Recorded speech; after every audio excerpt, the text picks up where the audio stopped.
Welcome to the course on how to learn music as a foreign language. My name is Noynay and I am your instructor for this course. This is probably the most comprehensive course on music theory that you can ever take in your entire journey of learning music. This course shall be presented in different grade levels based on the 4 categories of learners, and each level is a course in itself. Level 1 consists of grades 1 and 2, which are designed for complete beginners. And Level 2 teaches grades 3 and 4, designed for intermediate students. Level 3 consists of grades 5 and 6, designed for more advanced learners. And Level 4 teaches grades 7 and 8, designed for professional musicians. Whatever level you are in any group of learners and you enrolled in this course, I would like to say welcome and thank you for enrolling. Hi, my name is Noynay and I am your instructor for the course How to Learn Music as a Foreign Language. As our introduction, we are going to answer 3 very important questions. Firstly, why is music a foreign language? Secondly, what is the right approach to practice? And the third question that we are going to answer is, how do you maximize your learning? Okay, as to the first question, why is music a foreign language? The simple answer is because it has its own unique signs and symbols. I'm sure you know other languages aside from your own native tongue. Now, if you were able to learn that language, you will be able to learn music too. All you need to do is to learn how to recognize the unique symbols and signs used in music, and that's what this course is all about. Hopefully, at the end of this course, you will be able to identify and understand the different musical signs and symbols like a real good musician. And if you're really determined to achieve a certain level of expertise, you will be able to know how to read a piece of music as others know how to read a book. The second question is, what is the right approach to practice? And the answer depends on the student and the teacher. Why? Because every student has a different learning style and every teacher has a different style of teaching. However, if you were my student, I will ask you to consider my essential elements of my approach to practice. First of all, I found out that for complete beginners, short time practices, say 15 to 30 minutes per day, are more effective than one long practice once a week. Of course, as you move up to a more advanced level, 1 hour of practice per day is required. The second essential element in my approach to practice is the effective distribution of your time. For example, if you are a piano student, here are the different activities that you need to do during your daily practice. Number 1, you have to do your finger exercises. Number 2, your scale exercises. Number 3, your sight reading exercises. Number 4, you have to learn some playing techniques. And number 5, your piano pieces as assigned to you by your teacher. As a beginner, doing a 30-minute practice per day, you can equally spend 5 minutes of your time doing each of the 4 activities and 10 minutes doing your piano pieces. And if you're doing a 1-hour practice every day, you can equally spend 10 minutes of your time for each of the 4 activities and 20 minutes for your piano pieces. It is very important to follow the sequence of these activities in order to make the most of your practice. The third essential element in my approach to practice is the use of important tools during your practice. For example, if you are learning how to play the piano, I would require you to use a metronome right from the start in order to develop a good sense of timing. If you are a singing student, using a good microphone connected to a good mixer with a proper amplifier and speaker system will help you develop the habit of performing on stage as if you're already a professional singer. Whatever approach you are using for your own practice, remember that the main objective is to develop the habit of practicing regularly. So give yourself some time to find out which approach is right for you. And when you do, stick with it until you become good at it. The third question that we're going to answer is, how do you maximize your learning? And my simple answer to that question is, submit yourself to a music teacher or an instrument expert that can help you learn your musical instrument. Some people want to learn music on their own, and there's nothing wrong with that. I actually started my music learning on my own. I remember I was 5 years old when I first picked up the guitar, and at 11 years old I started to play the church organ. And I know that there are a lot of self-taught musicians who are very successful in their careers. But I think majority of students need music teachers to help them maximize their learning. So in my case, I thought I was doing okay as a guitar player for many years until I decided to play it properly using sheet music. My guitar teacher taught me how to read guitar notation, and within a short period of time, I was able to improve my playing dramatically. I have a similar experience learning how to play the piano. My point is, the best way to maximize your learning is to seek the guidance of a music teacher. If you are learning how to play the piano, your teacher knows how to guide you on a weekly basis so you can learn in a more progressive and effective manner. Another way to maximize your learning is to always ask questions. If there is anything that you don't understand, don't hesitate to ask your music teacher.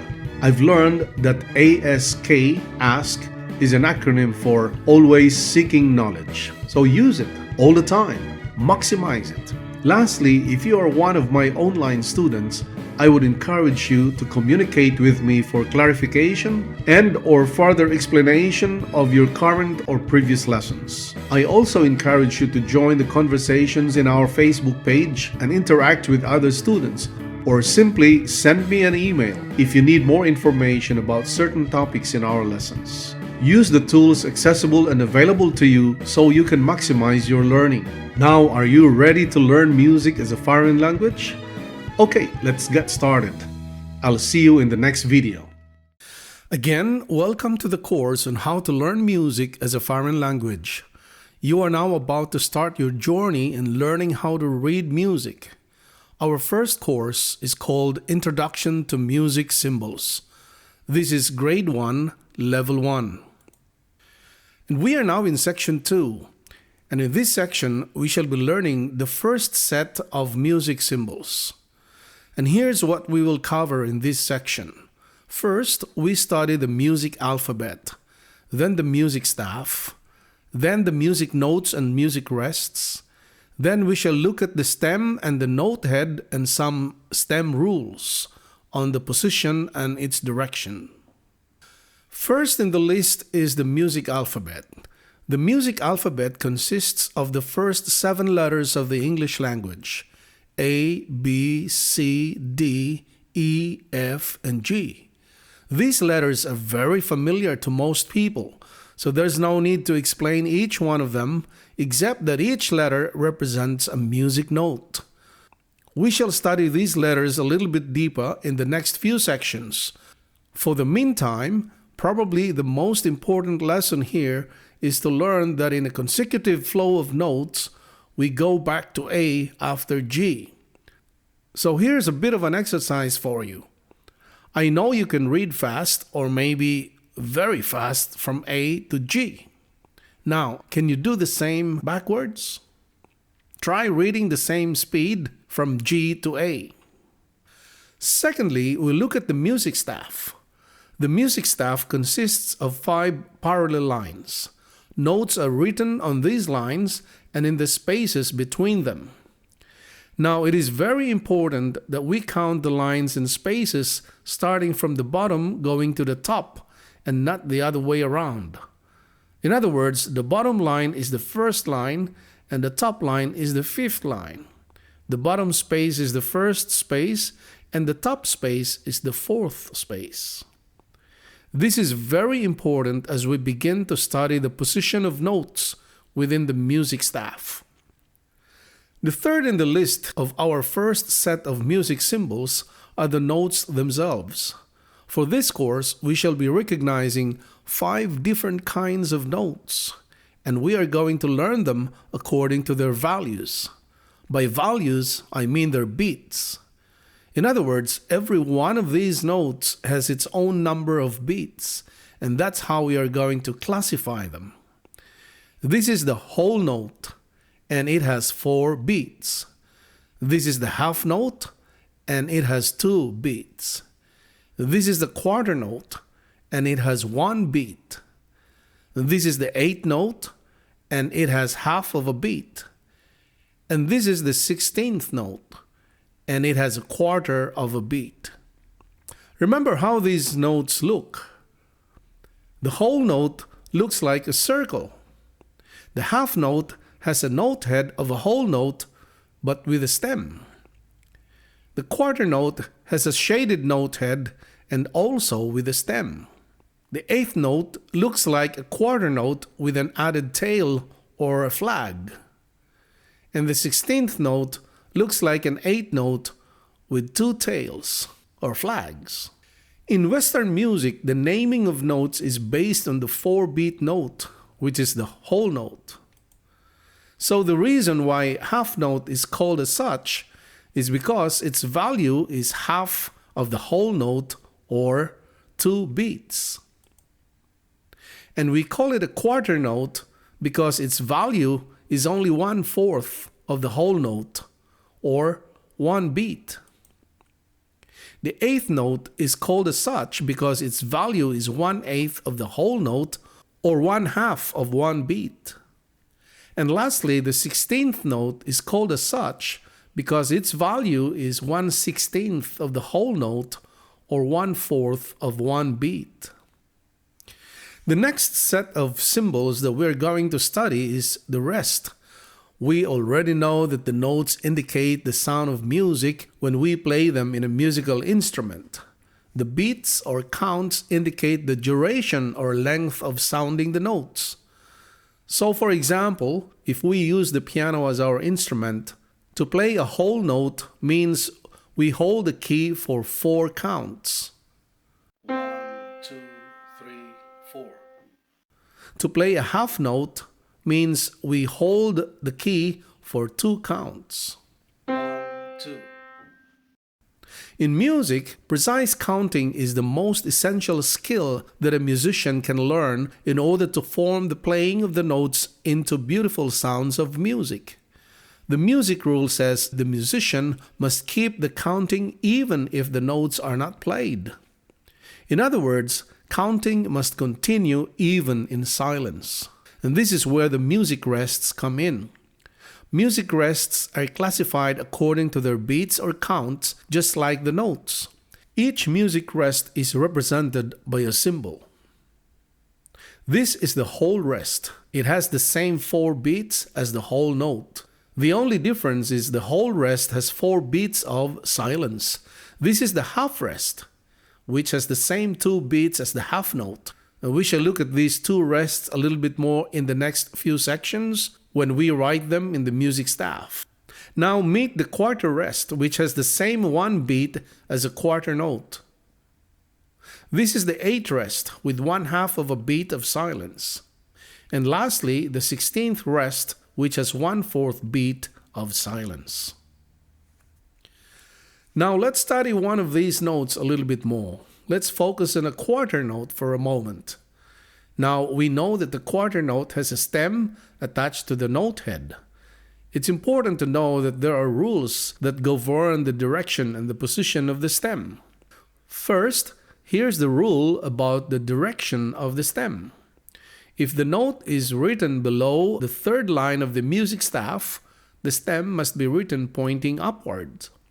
If the note is written above the 3rd line, the stem must be written pointing downwards. If the note is on the 3rd line, the stem can either go up or down. In other words, if you are the composer, it's up to you where you want to direct the stem. Now, the rule about the position of the stem. If the stem is pointing up, it must be written on the right side of the note head. If the stem is pointing down, it must be written on the left side of the note head.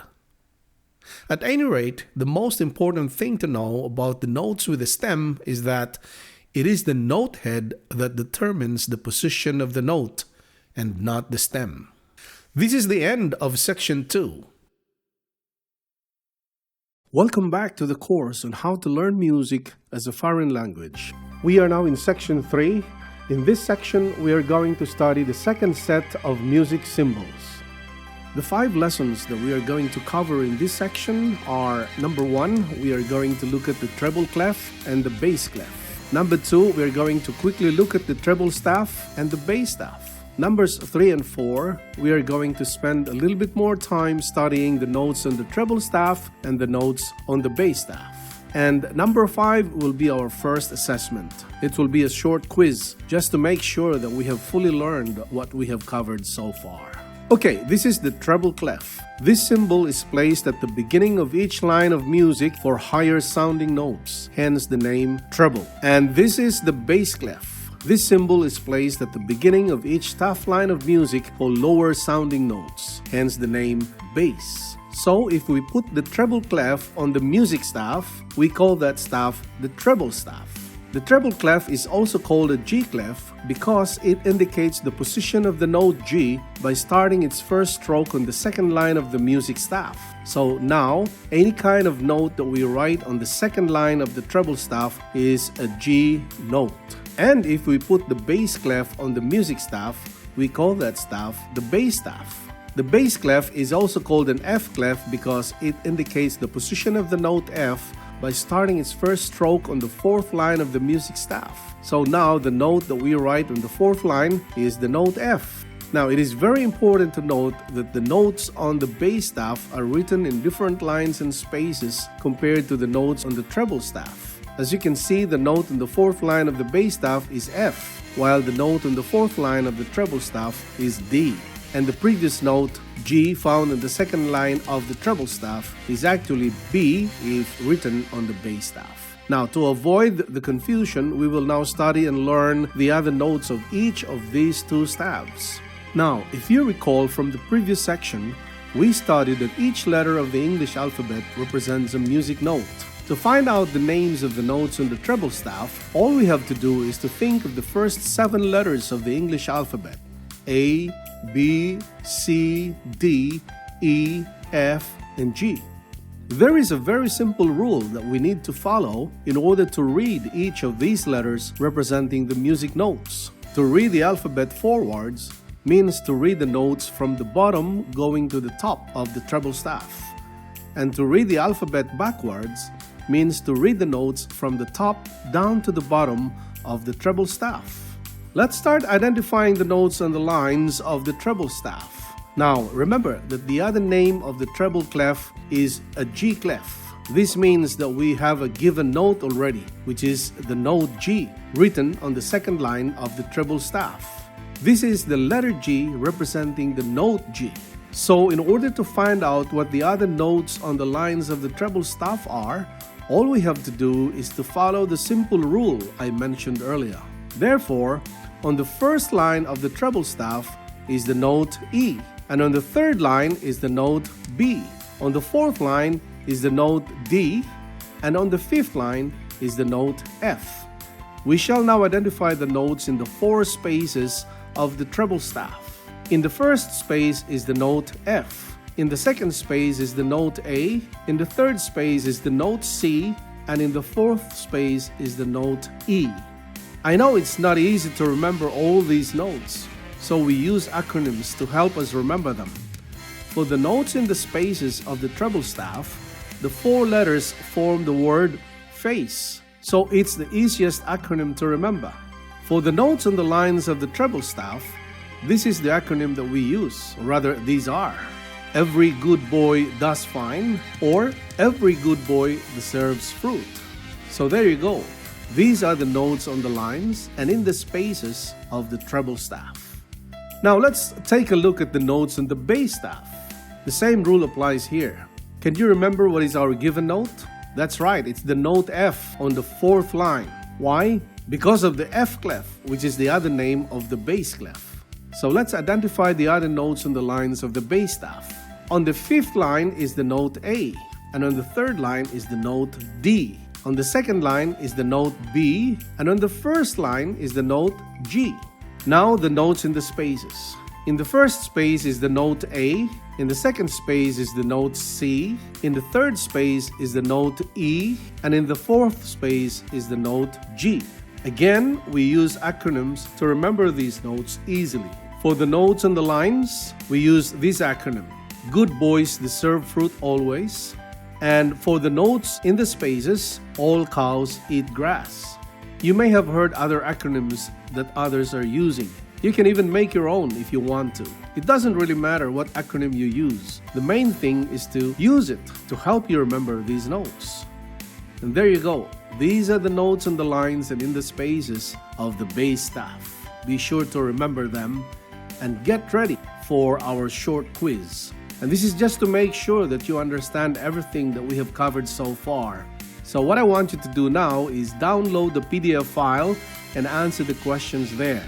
Remember, if you have any questions, don't hesitate to ask. Otherwise, I will see you in the next section. Welcome back to the course on how to learn music as a foreign language. Remember, this is still our first course, Grade 1, Level 1, Introduction to Music Symbols. We are now in Section 4. In this section, we are going to study a little bit more about the treble and bass staves, combine them and learn some notes outside of these two staves. Welcome to the section on the grand staff and ledger lines. These are the lessons that we're going to cover in this section. First, we're going to look at the grand staff, then the notes on the grand staff, then the notes on the ledger lines on the grand staff, followed by the notes on the ledger lines of the treble staff and the bass staff. And then number 5, we're going to have another short quiz on ledger lines. Okay, let's get into it right away. When we join the treble staff and the bass staff with a line and a bracket or a brace, we call it the grand staff. All piano music notes and other musical symbols and signs are written in the grand staff. So if you're a piano student, remember that the high notes are written on the treble staff and the low notes are written on the bass staff. It is also interesting to know that the treble notes are usually played by the right hand fingers and the notes on the bass staff are usually played by the fingers of the left hand. Here are the notes that can be written on the lines and in the spaces of the grand staff, covering 3 pitch levels. We call these levels octaves. An octave is a group of 8 notes written sequentially where the first note is repeated as the 8th note, mainly because there are only 7 notes represented by the first 7 letters of the English alphabet, as we have already studied in the previous sections. In our example, we can see 2 octaves of every note from the note G onto the first line of the bass staff up to the note F on the 5th line of the treble staff. Highlighted in our example are the 2 octaves of the note C. Don't worry about the octaves at this time. We shall study them separately in another section. For the meantime, let's just concentrate on the notes on the grand staff. We counted a total of 21 notes, but only 18 are written on the lines and in the spaces of the grand staff. We notice that there are 3 notes written outside of the 5 lines and 4 spaces of the grand staff. And these are the notes B, C, and D. So let's take a closer look at these notes. Here are some of the notes that can be written on the ledger lines and ledger spaces of the grand staff. As we have mentioned earlier, the middle C is written on the first ledger line below the treble staff. It is the same middle C written on the first ledger line above the bass staff. So the next note going down from the middle C in the treble staff is the note B, written in the space below the first ledger line, and so on and so forth. It is important to know that this note B is the same note B written in the ledger space right after the 5th line of the bass staff. If we continue reading the notes from the 5th line of the treble staff, we can see the note G written in the space right after the 5th line, followed by the note A written on the first ledger line, B in the space above the first ledger line, followed by the note C on the second ledger line, then the note D in the space above the second ledger line, followed by the note E on the third ledger line above the treble staff, and so on and so forth. Now, let's go to the bass staff. We start again on the middle C written on the first ledger line above the bass staff, followed by the note D on the space above the first ledger line, and the note E on the second ledger line, and so on and so forth. It is also important to know that this note D is the same note D written in the ledger space below the first line of the treble staff. Now let's continue with the bass staff. Going down, we start with the note F, written in the space just right below the first line of the bass staff. On the first ledger line is the note E, followed by the note D in the space below the first ledger line, then C on the second ledger line, the B in the space below the second ledger line, and finally, the note A on the third ledger line below the bass staff. Let's take a closer look at the ledger lines of the treble staff. We can actually learn some techniques on how to read the notes on the ledger lines of the treble staff. It is the same technique that we mentioned in the previous section about how to read the notes on the staff. All we have to do is to remember the first 7 letters of the English alphabet and learn how to master reading them forwards and backwards, and then match them with the reading of the notes from the bottom to the top of the staff and vice versa. So, take a look at this pattern. It is actually very simple. Going up, starting with the note A on the first ledger line above the staff. Then B in the next space above the first ledger line, and the note C on the second ledger line. It is just like reading your English alphabet forward. Going down uses similar pattern. The only difference is we read the notes from the top to the bottom. So starting with the note on the first ledger line of the treble staff is the note C, followed by the note B in the space below the first ledger line, and the note A on the second ledger line below the treble staff.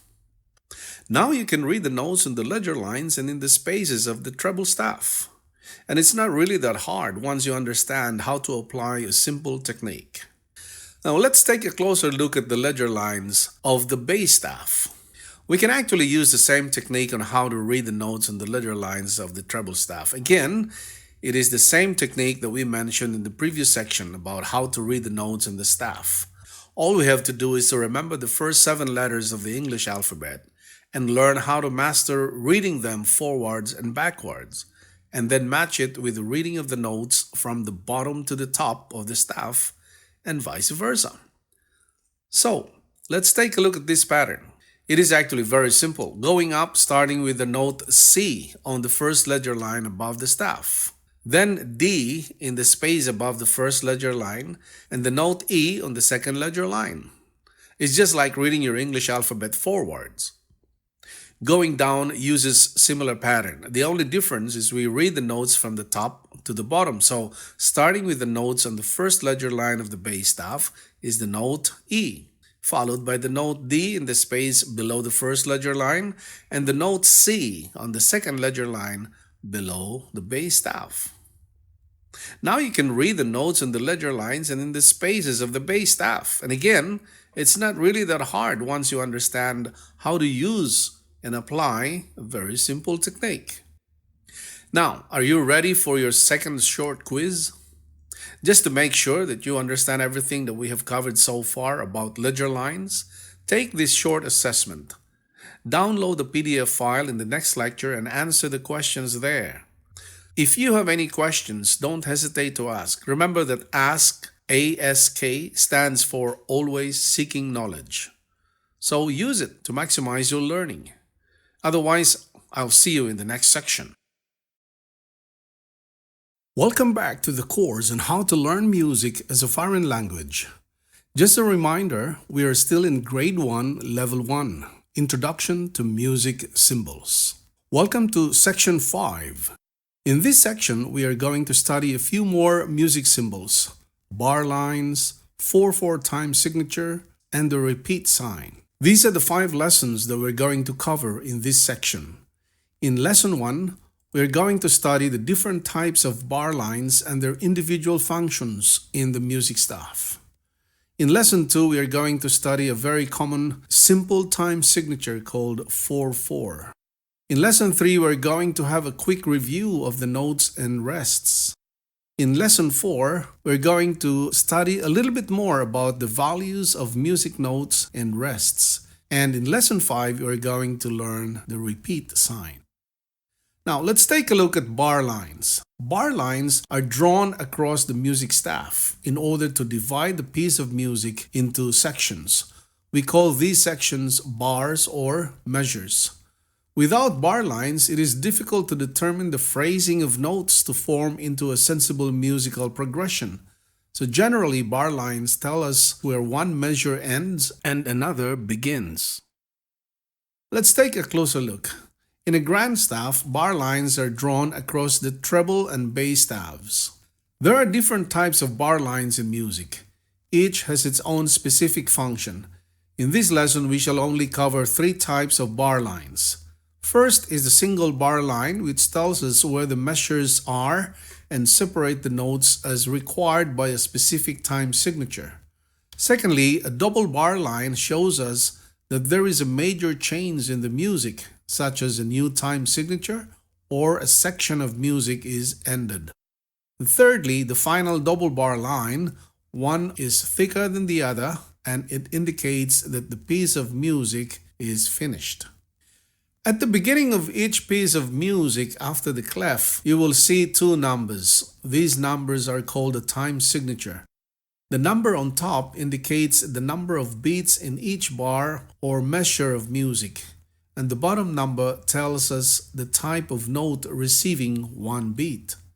This means that the 4/4 time signature indicates 4 beats in a measure or a bar, and each beat is worth a quarter note.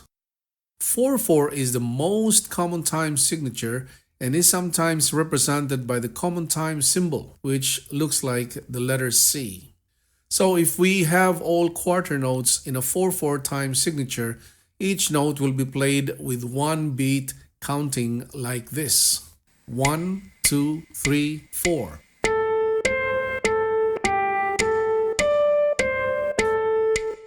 Sometimes when playing in 4/4 time, it is possible to use any combination of note values which add up to the equivalent of 4 quarter notes, like this.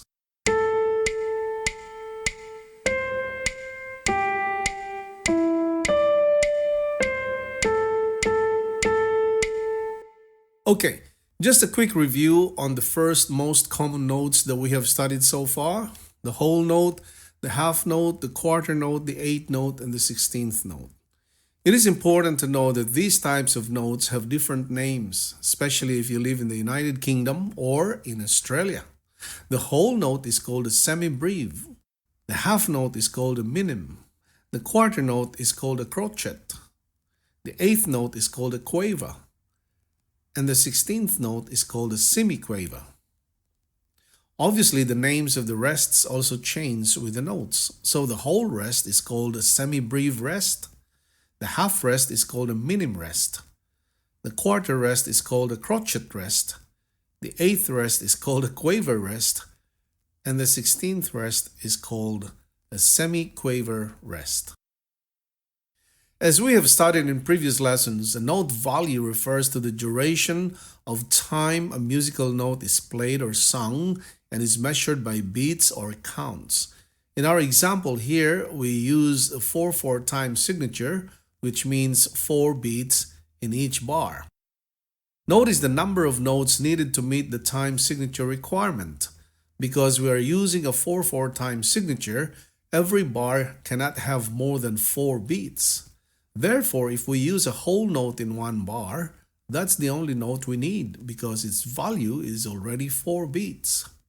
Obviously, we need 2 half notes to complete the 4 beats in one bar, 4 quarter notes, and 8 eighth notes. If we use the piano to play these notes, it will sound like this. For the whole note, for the half note, for the quarter note, and for the eighth note. A rest value refers to the duration of time a musical rest is being counted in silence. Every musical rest has the same value as its note counterpart. Therefore, the counting is exactly the same. What is also important in this lesson is the way a whole rest and a half rest are written. Because they look very much alike, It is important to note that the whole rest is hanging from the fourth line of the music staff, and the half rest is sitting on the third line of the music staff. As you can see, the quarter rest and eighth rests are quite distinct from the other symbols, so they are not as challenging to identify as with the whole rest and half rests. Finally, let's get to know the repeat sign. This musical repeat sign is represented by the two dots placed in the middle of the second and third spaces of the staff and written just before the final double bar line. The repeat sign tells the musician to play again a section of a piece of music from the beginning. It is important to know that there are other repeat signs that we shall study in the next grade level. I hope you are enjoying your learning so far. Remember, in order to maximize your learning, always ask questions if there is something that you don't fully understand. Otherwise, I'll see you in the next section. Welcome back to the course on how to learn music as a foreign language.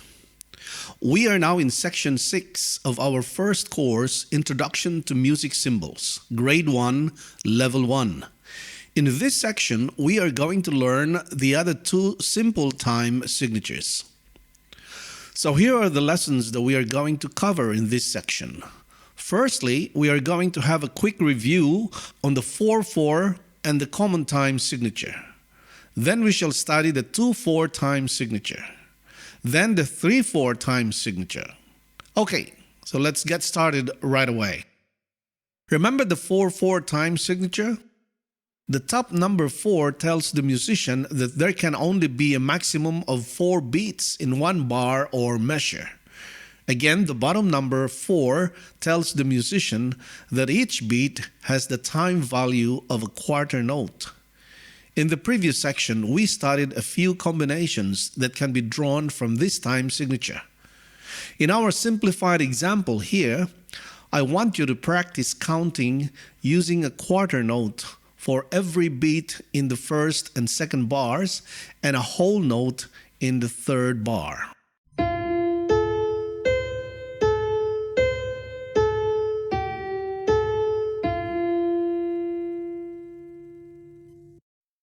As I've mentioned in the previous section, 4/4 is the most common time signature, and that's why it is sometimes called common time. This time signature is represented by the common time symbol, which looks like a letter C of the English language. Remember, common time is exactly the same as 4/4, so all the rules in 4/4 time are also applicable in a common time signature. Another simple time signature is the 2/4. This symbol is represented by two numbers, 2 and 4, the top number 2 and the bottom number 4. To understand this symbol, we need to refresh our minds with a bar or measure, which is the distance between two bar lines in the music staff, and the values of the notes and or rests that we can write on the staff.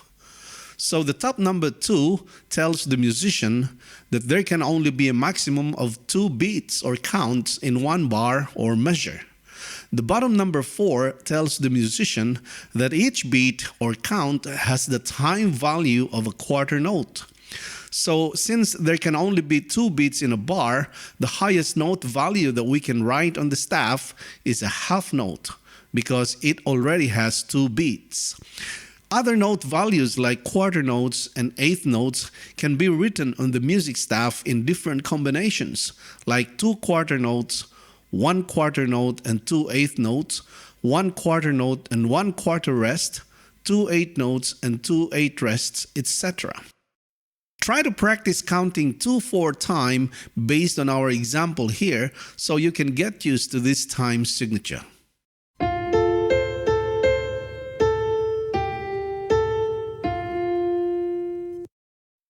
This is the 3/4 time signature. The top number 3 tells the musician that there can only be a total of 3 beats or counts in one bar. And again, the bottom number 4 tells the musician that each beat has the time value of a quarter note. Practice counting as you play the notes in our example with the 3/4 time signature.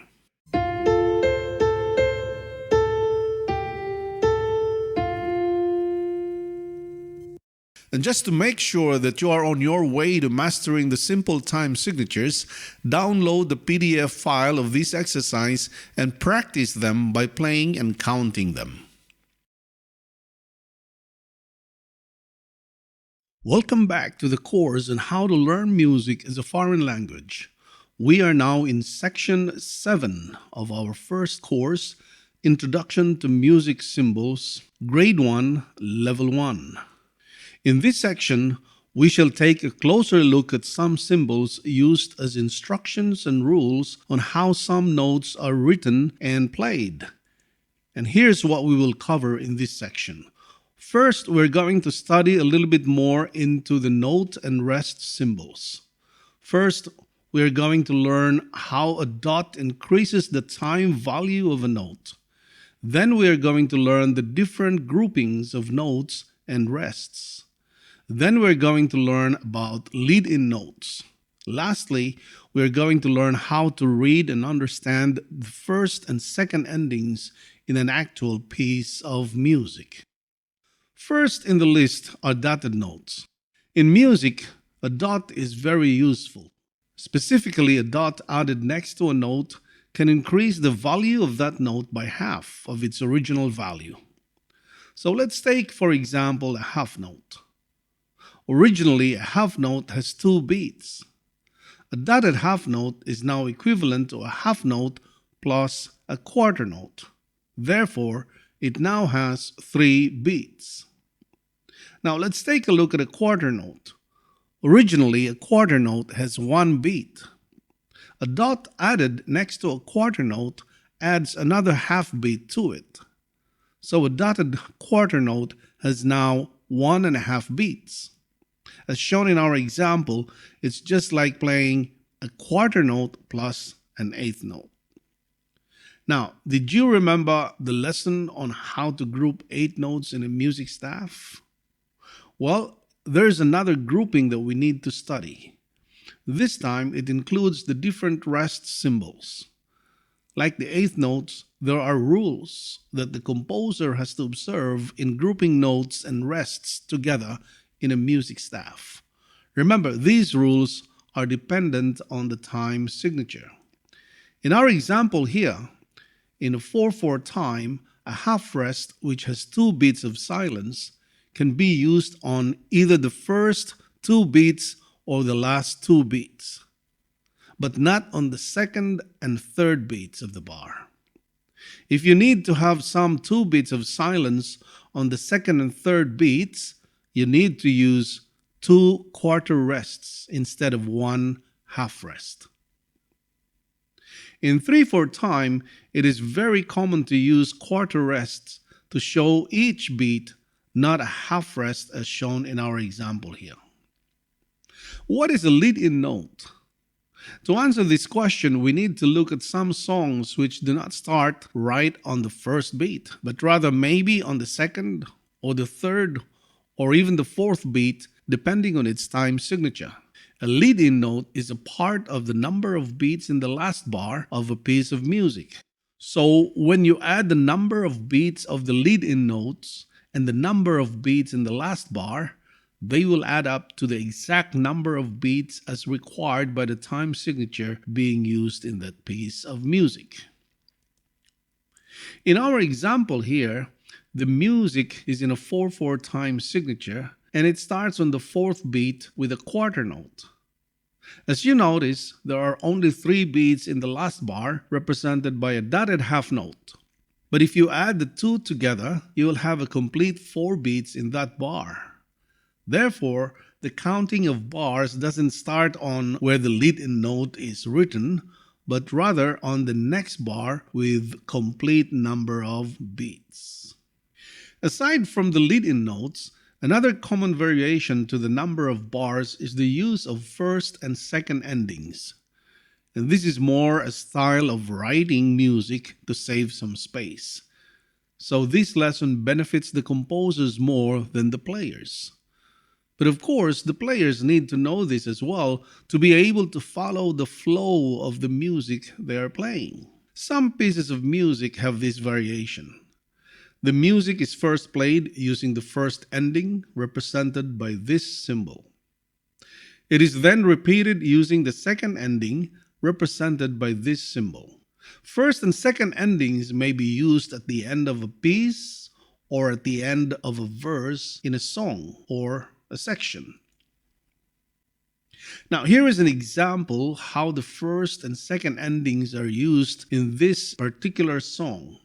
Play this piece of music from beginning to the first ending, then repeat playing from the beginning and use the second ending to continue to the next section of the music. Enjoy it. If you like, you can download the music sheet of this song at www.simplepianomusic.com, and maybe you want to learn how to play it. If you need a simpler key signature, just email me and I will gladly provide you with it. I hope you enjoyed learning this section of our course as much as I really enjoyed teaching it. Remember, if you have any questions at all, don't hesitate to ask me. Otherwise, I'll see you in the next section.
Welcome back to the course on how to learn music as a foreign language. We are now in section 8 of our first course, Introduction to Music Symbols. Remember, this is still grade 1, level 1. In this section, we shall study how curved lines and dots are used as symbols to indicate how a note or group of notes are being played. And this is what we will cover in this section. Firstly, we shall learn what articulation means in music. Secondly, we shall study legato. Thirdly, we shall study staccato. And lastly, we shall study ties. Okay, so what is articulation? In music, articulation means a way how a note or group of notes are played. There are so many forms of articulation that can be applied to the notes in the piece of music, which we are going to study a lot deeper in the next course level. In this course level, however, we shall focus our study on the most common forms of articulation, namely legato, staccato, and tie. Our example here shows the 3 forms of articulation I mentioned earlier. This is our main study for this section. So let's start with legato. Legato is actually an Italian word which means tied together or connected. In music, legato is used to describe a manner of playing the notes in a smooth and connected way without any intervening gap or rest in between notes. This symbol of music is indicated by a curved line called slur. Legato tells the musician to play the notes smoothly to make them sound connected to each other. In our example, you see notes of different pitches are joined together with slurs. This connection can also be applied to more than 2 notes if the composer wants these notes to be played legato. Using our example here, a legato playing sounds like this.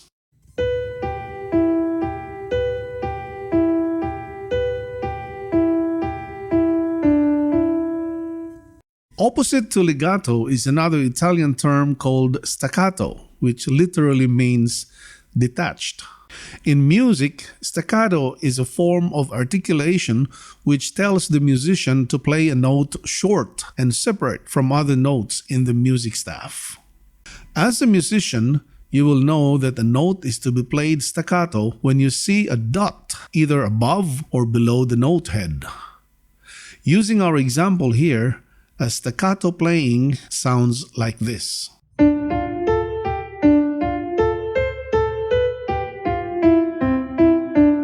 The third form of music articulation that we are going to learn here is called tie or ties. This articulation also uses a curved line.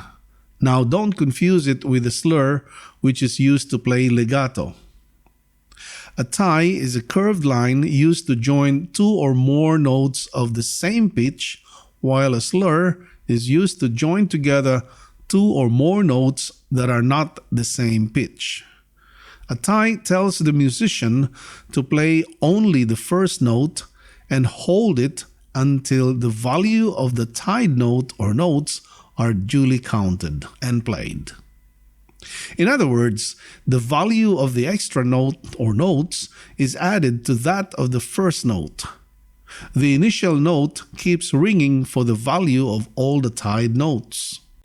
In our example here, playing tied notes should sound like this.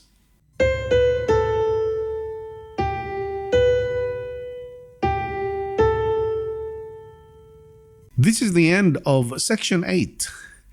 And remember, if you have any questions about any section or any lesson in the course, don't hesitate to communicate with me either via email or via our Facebook page. Remember, one of the best ways to maximize your learning is by asking questions. Okay, otherwise I'll see you in the next section. Welcome back to the course on how to learn music as a foreign language. We are now in section 9. In this section, we are going to study some expression symbols and signs that will instruct the musician how to play the music when these symbols and signs are written on the music staff. I'm talking about symbols and signs that involve dynamic markings, accents, and volume changes. Remember, we're still in grade 1, level 1. Obviously, these are the 3 lessons that we're going to cover in this section: dynamic markings, accents, and volume changes. The term dynamics refers to the volume at which music is played. If all music was played at the same volume, it would certainly lack expression and becomes boring. It is necessary, therefore, for the musician to be able to play at a variety of dynamic levels ranging from very soft to very loud. And there are various markings for dynamics in written music. These markings are written as abbreviations of words from the Italian language. Although they are also translated into English, it is important to learn their original Italian derivatives, because that's what you see on the music sheet when you are playing or singing them. Remember, these signs are actually instructions for the musician how to play the music in terms of volume. Here are the 3 most commonly used soft dynamic markings. The first one is pianissimo, which means very soft, represented by the 2 small letters PP in italics. The second one is piano, which means soft, represented by 1 small letter P. The third one is mezzo piano, which means moderately soft, represented by the letters MP. Here is an example of the 3 most commonly used soft dynamic markings.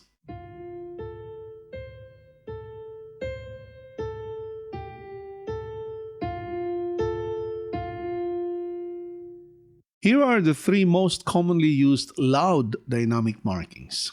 First, mezzo forte, which means moderately loud, represented by the letters MF. Second is forte, which means loud, represented by the small letter F.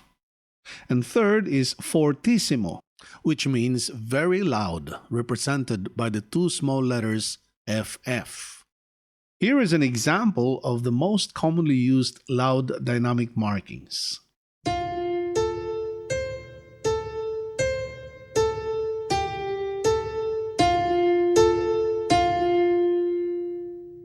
Another aspect of dynamics is the use of accents.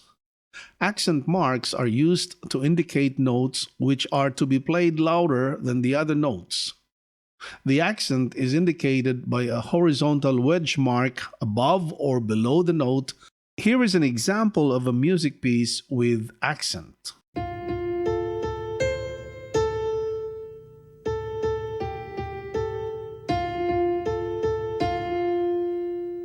Gradual changes in volume are indicated by the crescendo sign, which means a gradual increase in volume, and the diminuendo sign, which means a gradual decrease in volume.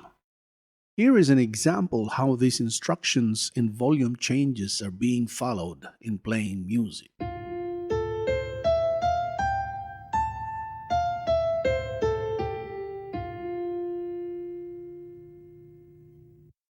In the next course level, we shall study a little bit deeper into the different approaches in implementing dynamics in playing music. That's the end of section 9. And again, if you have any questions, please don't hesitate to communicate with me via email or via our Facebook page. Otherwise, I will see you in the next section. Welcome back to the course on how to learn music as a foreign language. Section 10 is the last section in our first course, Introduction to Music Symbols, Grade 1, Level 1. In this section, we are going to learn the following lessons. First, the most common tempo markings. Number 2, what is a BPM? Number 3, what is a metronome? And number 4, what are the most common tempo changes? Okay, so let's get started straight away. In music, the term tempo refers to the speed at which music is played. As with dynamic markings in the previous section, tempo markings are also coming from Italian words. It is very important to be able to recognize these markings in order to play comfortably at each tempo. Here are the 6 most common tempo markings in music. Number 1, largo, which means slow and dignified. Number 2, adagio, which means slowly. Number 3, andante, which means an easy walking pace. Number 4, moderato, which means a moderate speed. Number 5, allegro, which means fast. And number 6, presto, which means very fast. These tempo markings come with the beat parameters attached to them. This is expressed in beats per minute or BPM. The best way to understand BPM right now is to think of the second hand of a clock. Therefore, 60 BPM means there is 1 beat per second. Okay, let's take a closer look at these tempo markings and find out their beats per minute. For largo, it's between 42 and 66 BPM. Some sources suggest 40 to 60 BPM. For adagio, it's between 58 to 97 BPM. And there are some sources that suggest between 66 to 76 BPM, while others suggest 48 to 66 BPM. For andante, it's between 56 to 88 BPM. Some sources suggest 76 to 108 BPM. For moderato, it's between 66 to 126 BPM. Some sources suggest 108 to 120 or 120 to 168 for others. For allegro, it's between 84 to 144 BPM. Some sources would suggest 120 to 168 BPM. And lastly, for presto, it's between 100 to 152 BPM. But some sources suggest 168 to 208 BPM. What is a metronome? A metronome is a device that produces an audible beat, either a click or other sound, at regular intervals that the user can set in beats per minute, BPM. Musicians use the device to practice playing to a regular pulse. What are the common tempo changes?